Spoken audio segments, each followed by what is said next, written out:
কালীগঞ্জে যেভাবে নির্বাচনের পরে হিংসা তৈরি করলো, 9 বছর বয়সের বাচ্চা মেয়েটা বোমা মেরে খুন করে দিল। এ তো খুন, এ তো একেবারে স্ট্রেইট খুন, জলজান্ত খুন, এ নিয়ে তো কোনো সন্দেহ থাকতে পারে না। এবং কিসের জন্য খুন? আমরা জিতেছি। জিতলে লোকে মিছিল করে মানে বুঝি, জিতলে লোকে সবাইকে আশ্বস্ত করে তার মানে বুঝি, সবাইকে অভিনন্দন জানায় যে আমাদের জিতিয়েছ মানে বুঝি। তৃণমূল জিতবে বাই ইলেকশনের মধ্যে নতুনত্ব কিছু নেই, কিন্তু এটা জিত মানে একটা বিভৎস হায়না পার্টি, খুনে পার্টি, দুষ্কৃতী বাহিনী।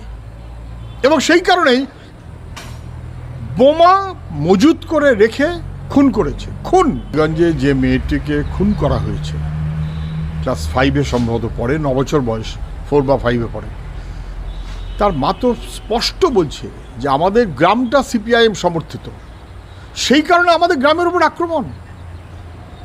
মেয়েটা যাচ্ছে এবং তাকে দেখিয়ে বলেছে যে ধর ওকে, মার। খুন, গ্রামে বাড়িতে বাড়িতে বোমাবাজি করলো। তাহলে তৃণমূলের জিত মানে মানুষের ওপর আক্রমণ, তৃণমূলের জিত মানে মানুষের ওপর বোমাবাজি, তৃণমূলের জিত মানে পছন্দ নয় এমন বাচ্চা মেয়ে এমনকি তাকেও খুন করে দেওয়া। একটা খুনে পার্টি, দুষ্কৃতী বাহিনী। এর আগেও আমরা দেখেছি পোস্ট পোল ভায়োলেন্স, সিবিআই কিচ্ছু করেনি, সিবিআই এর প্রশ্রয়, পুলিশের প্রশ্রয়, তৃণমূল দুষ্কৃতীরা লাফিয়ে বেড়াচ্ছে।